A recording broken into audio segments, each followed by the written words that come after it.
Olá, boa tarde. Hoje é o Dia Mundial de Luta contra as Hepatites. Há diversos tipos da doença que atinge o fígado dos pacientes. A mais grave é a hepatite C. Segundo estimativas, há 2 milhões de brasileiros infectados. E o mais preocupante, de acordo com uma pesquisa divulgada agora há pouco pelo Instituto Datafolha, 62% dos indivíduos com hepatite C não sabem ainda que têm a doença. Até 11 anos atrás, Wagner levava uma vida normal. Em muitos anos de carreira profissional, faltou apenas 2 vezes no trabalho por motivo de saúde.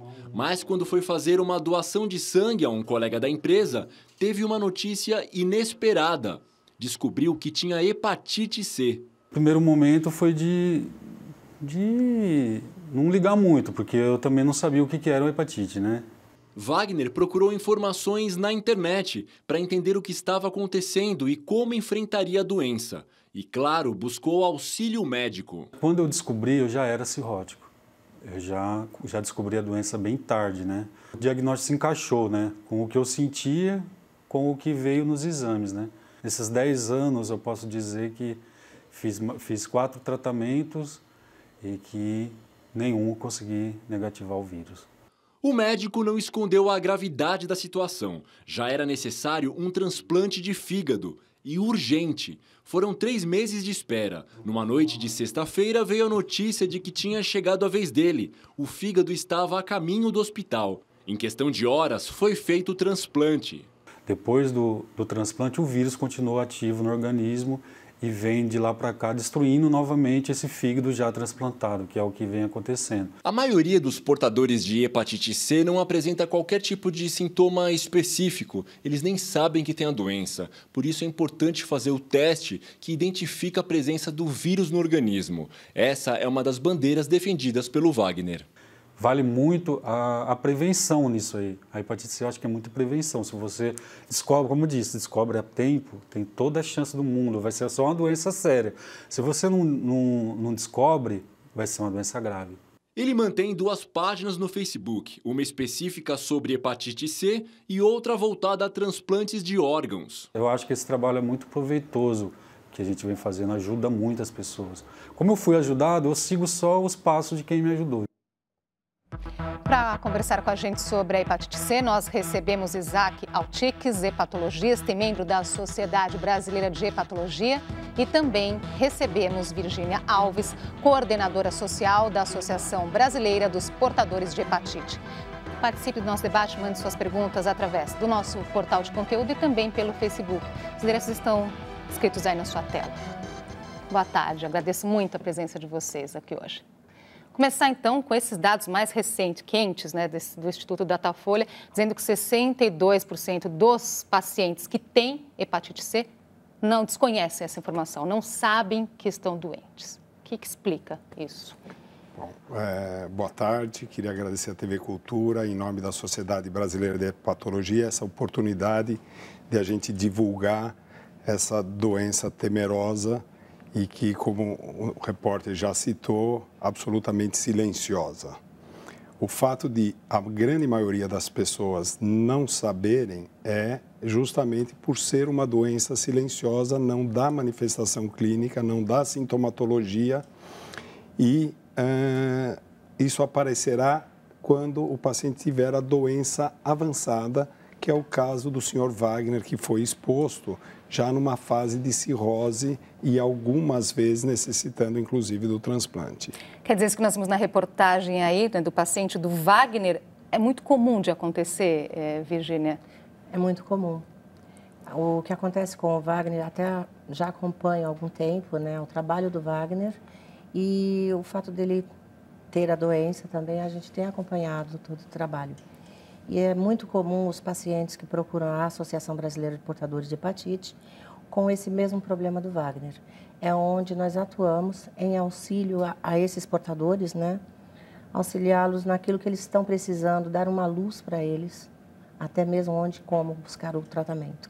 Como mudar isso, né? Que a gente sabe, já chamamos a oportunidade de falar aqui mesmo do JC Debate sobre esse assunto, chamamos a atenção para essa questão que as pessoas não sabem, da doença silenciosa, da importância de fazer o teste. Como mudar isso? Que me parece uma questão também de comportamento, porque a mesma pesquisa diz que as pessoas sabem que sim, é uma doença grave, muitas até citam, né, o que é a doença, então tem algum conhecimento, mas ainda assim não fazem o teste, doutor. A verdade, a mudança vem na cultura médica de solicitar o teste de detecção da hepatite C, fazer parte de um screening laboratorial de check-up, por exemplo, né? Então, hoje a Sociedade Brasileira de Hepatologia, a Sociedade Brasileira de Infectologia, conjuntamente, tem uma campanha apoiada pela Associação Médica Brasileira de que todos os médicos peçam o teste de hepatite em todas as pessoas acima de 40 anos, visto que mais de 70% ou cerca de 70% dos portadores estão nesta faixa. Por que essa faixa? Essa faixa por conta de que o mecanismo de transmissão da doença, que na grande parte da maioria das vezes, ou primordialmente, através de sangue contaminado, e visto que alguns anos atrás não se tinha cuidado com a transfusão de sangue e derivados do sangue e não se tinha cuidados com os elementos que poderiam ser utilizados para injeção e outros materiais que poderiam estar contaminados. Então, muitos de nós, da minha geração, quando ficávamos doentes, íamos à farmácia, por exemplo, e recebíamos medicação injetável de uma seringa e uma agulha não descartável e que era simplesmente colocada em banho-maria lá para esterilização, o que não esterilizava o vírus C. Virgínia. É exatamente isso que o doutor Isaac estava falando, até tem que complementar, que eles abriam uma marmita, né, onde tiravam ali de dentro as seringas. E então, o motivo de hoje estar com essas pessoas entre 40 anos hoje, portadoras do vírus, traz desde lá esse motivo. E também chamando a atenção também para os tatuadores e aquelas pessoas que buscam se tatuar, para também tomar esses cuidados. Na ocasião, então não se tinha esse conhecimento de transmissão, a transmissão é predominantemente por sangue, então transfusão, esse material de contaminação, os tatuadores inicialmente usavam agulhas, a própria tinta e o próprio frasco onde ia a tinta foram também mecanismos de transmissão. E hoje, doutor, né, já que essa cultura já vem mudando um pouco, vamos aproveitar para falar aqui das formas de transmissão, então? Então, a transmissão continua sendo essa, predominantemente por sangue. Outros mecanismos de transmissão não são consideráveis, então não é uma doença que tem a transmissão sexual é raríssima e os usuários de drogas injetáveis hoje são o grande mecanismo de transmissão hoje e alguns lugares que não tomam cuidado adequado com agulha, seringa ou outros materiais que possam ter contato com sangue. Manicure também, né, Virgínia? É bom chamar a atenção aí de quem... Por favor, gostaria que você fizesse esse alerta. Da mesma forma, né, na manicure se tem que levar seu material, né, que é usado nos salões de manicure.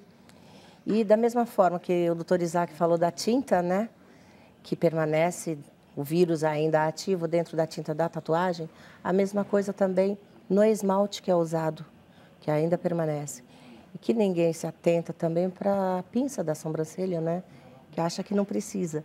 Mas é necessário que leve também a sua pinça, o seu palito de unha, todo o seu material de manicure deve ser levado. Tem pergunta aqui chegando já, essa preocupação aqui com a transmissão. A Luciane Santos, aqui de São Paulo. Preciso saber se a hepatite C é transmitida através da amamentação, pois tem uma filha de 8 meses. Doutor. Não se considera, não se orienta não amamentar. Então, é liberado, a transmissão é por sangue, desde que não haja sangramento no mamilo, na auréola, não há motivo nenhum para preocupação. Tem outra aqui, Júlia Castro, os sintomas da hepatite podem variar ou são os mesmos sintomas para todos os tipos, né? Que nós sabemos que existem outros tipos de hepatite. Bom, a doença, a hepatite C em si, ela poderá ter sintoma eventualmente na fase aguda, como aquelas hepatites conhecidas, e que tem aquele amarelo, mas é muito raro na hepatite C isso acontecer. Ela é mais uma manifestação de uma virose inespecífica e durante adquirir o vírus e ter uma doença grave varia de 25 a 30 anos, mais ou menos. E nesse período o paciente não tem sintomas e nada do que ele possa sentir a gente atribui especificamente à hepatite. Os sintomas serão na fase de cirrose, onde aí poderão aparecer a icterícia, a ascite, que é a barriga d'água, uma hemorragia digestiva, coisas mais específicas de uma doença bastante avançada. Agora, prevalece, de certa forma, também o subdiagnóstico por parte dos médicos, Virgínia? Como que a associação vê isso quando esse paciente já chega na associação? Como assim, já portadores? Sim, sim. De passar para o médico também existe um subdiagnóstico, não ser diagnosticado corretamente, a doença não ser diagnosticada corretamente, isso acontece? Não, não muito, não. Na associação, pelo menos, não em muitos casos acontece desse tipo, não. Doutor? Existe assim, primeiro que a gente observa que ainda a cultura médica de solicitar o exame específico da hepatite C, que é um exame específico, ainda não é abrangente.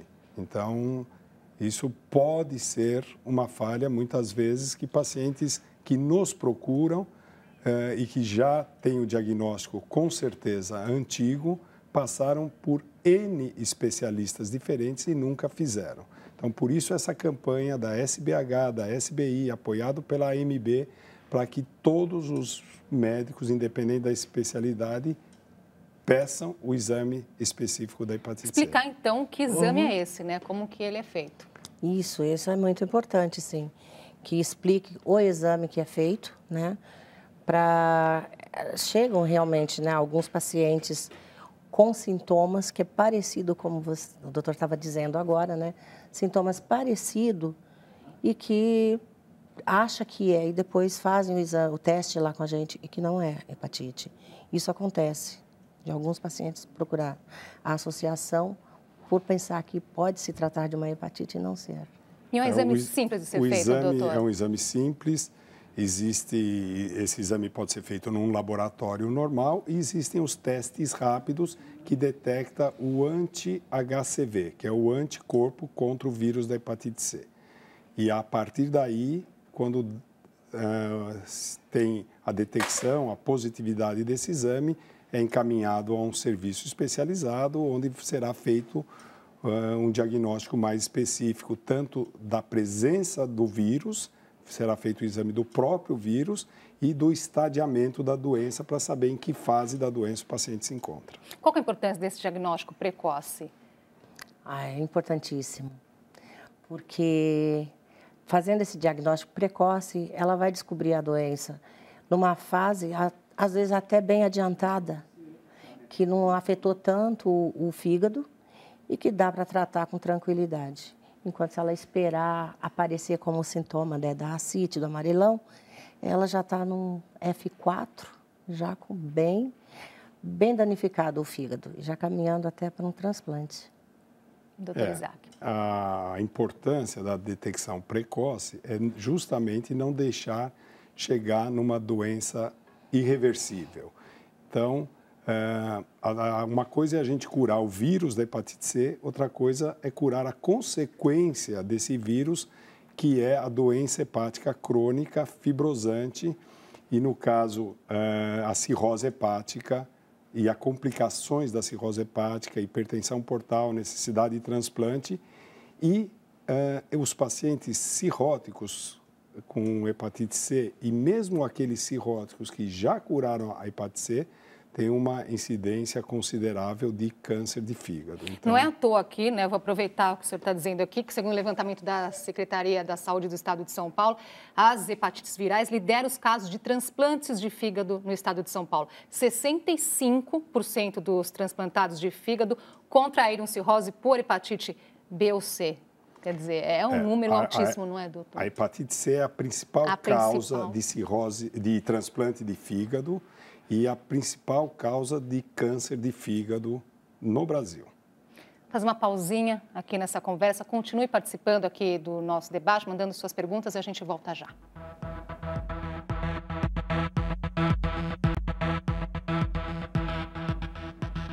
Nós já estamos de volta com o JC Debate. Hoje é o Dia Mundial de Luta contra as Hepatites. Nós conversamos sobre a hepatite C.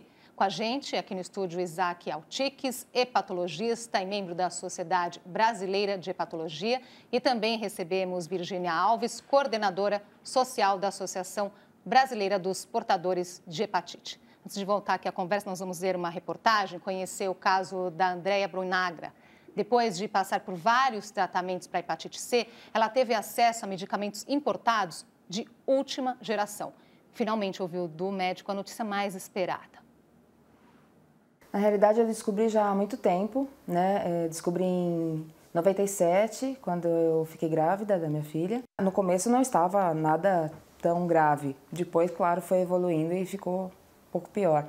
Comecei a sentir coceiras fortíssimas pelo corpo inteiro, insuportáveis, não conseguia dormir, horrível.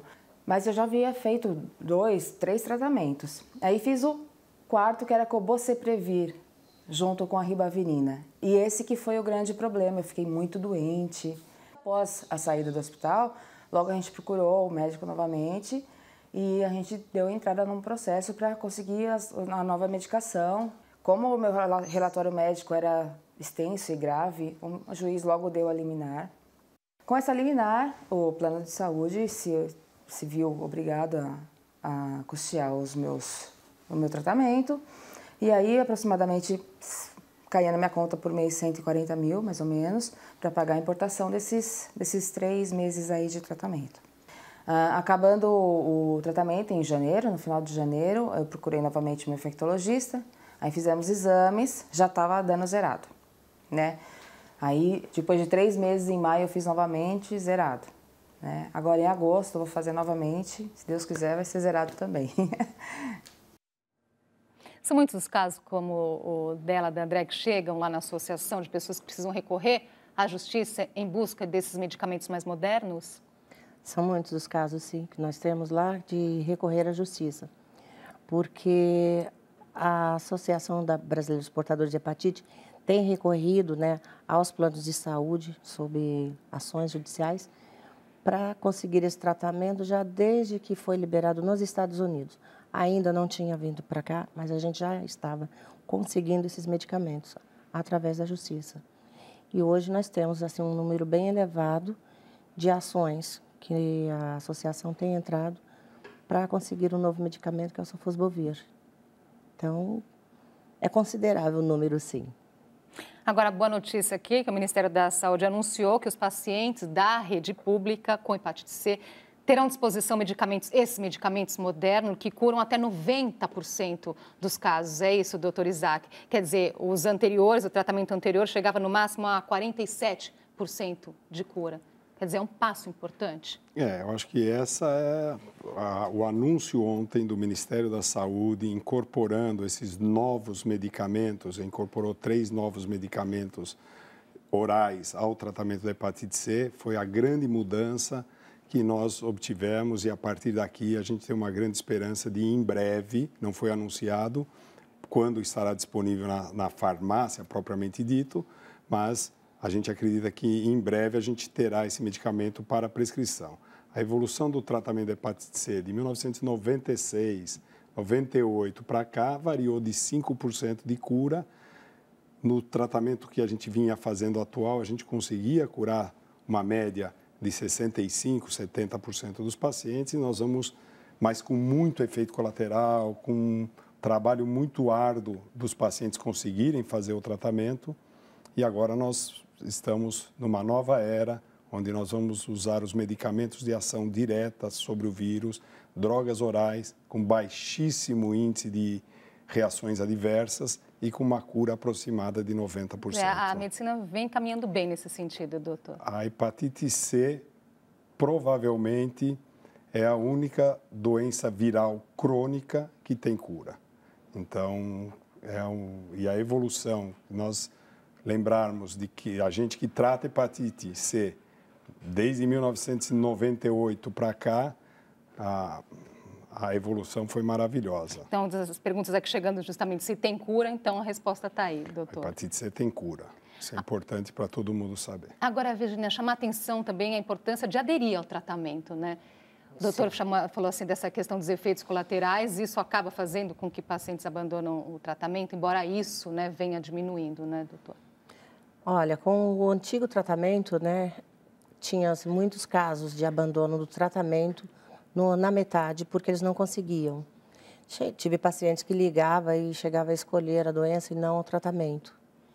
E, então, hoje, com esse novo medicamento, então, vai ser uma maravilha na vida desses portadores de hepatite, que poderão tratar em menos tempo e com 99% de chance de cura. Então, hoje, acredito que não vai ter mais esse abandono de tratamento. A Regina, ela pergunta, o exame de check-up, quer dizer, quando a pessoa chega no médico, né, e pede um exame de check-up, se está incluso de hepatite, doutor? Não todos os check-ups incluem o exame de hepatite. A maioria dos check-ups, ou quase todos os check-ups, inclui as enzimas do fígado que, eventualmente, na maioria das vezes, poderão estar alteradas e aí esses pacientes serão encaminhados. Mas muitos pacientes não têm enzimas hepáticas alteradas e são portadores. Então, eu acho que o exame de hepatite C no paciente que faz check-up acima de 40 anos deveria ser obrigatório. E agora, muitas vezes, né, o paciente fica constrangido, às vezes, de ir no médico. O paciente pode também pedir, olha, doutor, gostaria, né, de incluir aqui um exame de hepatite? Pode. O que dizer para esse paciente, então, né, para não ter esse constrangimento, Virginia? Eu acredito, assim, que todas as pessoas que vão a uma consulta médica e vai ser pedido um exame, pede para incluir o exame de HCV para hepatite e descobrir se ela é portadora, aliás, de todas, né, doutor? Não só da hepatite. A campanha da Sociedade Brasileira de Hepatologia, da Sociedade Brasileira de Infectologia, não é só aos médicos. A campanha é que os médicos solicitem aos seus pacientes e a campanha é, se você tem mais de 40 anos, peça para o seu médico solicitar o exame. Agora está acontecendo todo esse mutirão que nós estamos vendo aí, né? A ideia também é acontecer esse mutirão para detectar a hepatite, inicialmente aqui no estado de São Paulo, depois em outras cidades, em outros estados do país, doutor? Como que vai se dar isso? Havia dito que a grande mudança foi a incorporação dessas novas drogas, mas acho que existe uma mudança política também, onde o ministro da Saúde anunciou busca ativa de portadores de hepatite C. A Secretaria Estadual da Saúde tem um programa que está em implantação em conjunto com a Sociedade Brasileira de Hepatologia, de realizar a busca ativa, teste de detecção pelo estado de São Paulo inteiro, com exames de estadiamento da doença, para que possa definir os pacientes que deverão ser tratados. Então, isso eu acho um avanço muito grande e a Secretaria Estadual da Saúde aqui em São Paulo está bastante imbuída em achar os pacientes, está fazendo um censo e depois tratar os pacientes também. E onde que entra a associação aí, Virginia? Qual que é a participação dela? A associação, como ela vem já de muito tempo fazendo esses testes de hepatite, né, que a gente detecta pelo Brasil inteiro. Nas cidades do interior de São Paulo, nós temos assim ONGs parceiras, né, para a qual a gente manda esses testes rápido, envia para eles e eles realizam lá nas campanhas, em suas cidades, os testes rápidos. É encaminhado para a nossa associação o número de portadores detectados nessas cidades. Eu acho que a gente vai poder fazer uma parceria muito boa em levantar esses números e continuar ainda mais forte a detecção rápida em todo o estado.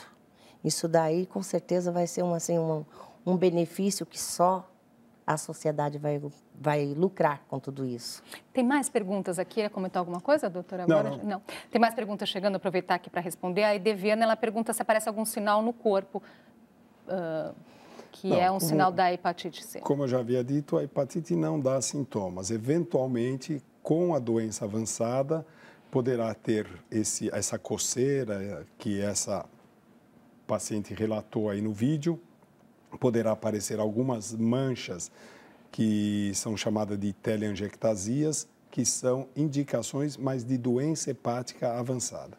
Mas entre adquirir a doença e chegar nisso leva 25 a 30 anos. Acho que vale também informar que na reportagem, né, nas duas nós vimos isso, o vírus foi negativado, então, mas eu ainda vou esperar um outro exame para ver como é que está. O que significa isso? Bom, o tratamento da hepatite C, ele é monitorado, o exame do vírus, e o que a gente chama de resposta virológica sustentada, que é a cura da doença, é dada quando o paciente está com o vírus indetectável, com esses novos tratamentos 3 meses depois do término. Então, se o exame der indetectável 3 meses depois, a gente considera o paciente curado. Porém, ele deverá ser acompanhado até 5 anos depois do término do tratamento. E se esse paciente tiver uma fibrose avançada, for um cirrótico, ele vai ser acompanhado pelo resto da vida. Onde as pessoas podem buscar mais informações sobre a hepatite? Virgínia. Sobre a hepatite, nós temos um site, né? www.org.br, abph.org.br, e onde eles vão buscar ali esclarecer dúvidas sobre a doença, né, que a gente coloca disponível ali no nosso site. Então, nós temos ali, nós vamos colocar aqui então na tela, é o site da associação para buscar mais informações. Doutor Isaac. A Sociedade Brasileira de Hepatologia disponibiliza também o site da sociedade, onde tem o espaço para os leigos, que é www.sbhepatologia.org, e nós temos um site tudosobrefígado.com.br, que também dá todas as informações sobre a doença, tratamento, etc. Muito obrigada pela informação de vocês aqui hoje. Até uma próxima oportunidade. Muito obrigado. Muito obrigada. Nós chegamos ao final desta edição do JC Debate. Na nossa página na internet estão nossos programas anteriores. 12:30 voltamos com um novo programa. Boa tarde para você.